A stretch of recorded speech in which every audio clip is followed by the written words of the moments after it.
Bonjour, je suis Olivier Van Beemen, journaliste d'investigation néerlandais. Je vais vous raconter des histoires vraies qui donneront un autre goût à votre pression Heineken. Bonjour Olivier Van Beemen, et vous venez de publier une enquête sur une marque que tout le monde connaît, une marque de bière, Heineken. Ce bouquin, le voici, Heineken en Afrique, une multinationale décomplexée. Pourquoi Heineken est décomplexée ?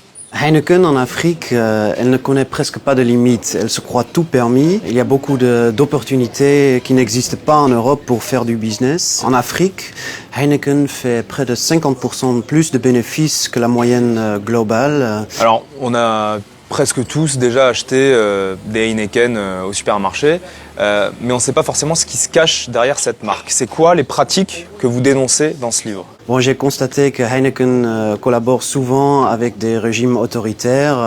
L'exemple le plus emblématique, c'est le Burundi actuel, où Heineken, c'est vraiment un pilier du régime autoritaire de ce petit pays en Afrique centrale. Il y a un juge qui est le président de la Cour constitutionnelle, qui est le numéro 1 de Heineken au Burundi. Qui est à la fois numéro 1 de Heineken et président Oui, de tout à fait. la Chambre constitutionnelle. Oui, et Heineken n'y voit pas vraiment de conflit d'intérêts.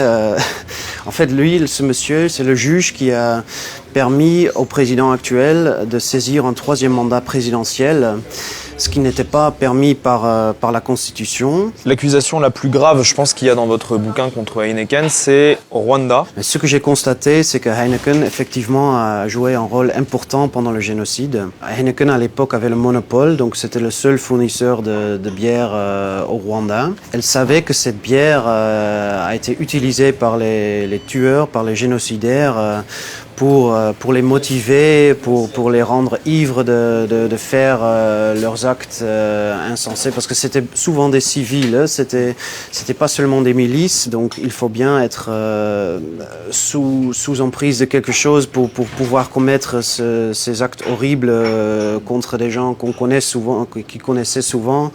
Donc là, la bière a beaucoup aidé à enivrer ces personnes. Mais est-ce qu'ils étaient au courant que leur bière était utilisée par les génocidaires ? Heineken n'a jamais essayé de cesser la production. Il y a un porte-parole de l'époque qui a dit il y a l'offre, il y a la demande. Nous, on ne voit pas de raison pour arrêter la production. Pendant le génocide, elle a dit ça ? Oui. Pendant le génocide, dans un journal néerlandais, elle a fait ce commentaire. L'argent que Heineken a gagné au Rwanda servait aussi à payer des taxes au régime génocidaire. Donc ils ont soutenu financièrement le régime au Rwanda pendant le génocide. Dans votre livre, on apprend des trucs hallucinants. Heineken se croit visiblement tout permis en Afrique. Par exemple, au Nigeria, la marque a engagé 2500 prostituées pour encourager les clients de 5000 bars à privilégier plutôt la Heineken que d'autres bières. Expliquez-nous ça, ça paraît dingue. Ouais. En fait, il faut savoir qu'en Afrique, Guinness est très grand. Cette bière est censée rendre le consommateur plus viril. C'est bien pour les performances sexuelles. Les consommateurs, ils y croient.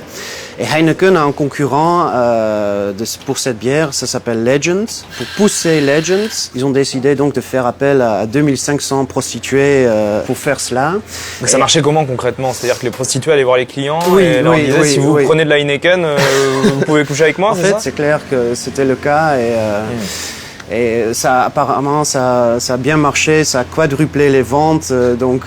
En gros, les prostituées étaient les représentantes de Heineken. C'est ça. Vous parlez aussi du cas de ce que vous appelez les promotrices, c'est-à-dire c'est des jeunes femmes qui sont chargées de faire de la pub pour la marque, c'est ça, avec des stands, des pancartes qu'elles ont autour d'elles. Et ces promotrices, elles sont souvent victimes d'abus sexuels au sein de la marque Heineken. Oui, moi je suis allé regarder au Kenya cet été pour voir ce qu'ils en étaient. Il y a du harcèlement sexuel dans les bars où ces filles travaillent. Parfois, les filles sont mises sous pression de coucher avec des supérieurs, avec des clients. Supérieurs de la marque. Oui. Au Kenya, j'ai rencontré une fille qui m'a dit qu'elle devait coucher avec le gérant d'un bar et si elle n'acceptait pas, le gérant appelle Heineken pour dire qu'elle ne fait pas bien son boulot, donc elle risque de perdre son emploi. Ce qui est frappant dans votre livre, c'est qu'on se rend compte que ce que Heineken ne peut pas faire en Europe, par exemple, parce que c'est interdit, la marque se permet de le faire en Afrique, notamment les écoles. Heineken finance des rénovations d'écoles en Afrique, et du coup la conséquence, c'est qu'ils mettent des pubs dans les écoles pour la bière. Oui, c'est incroyable.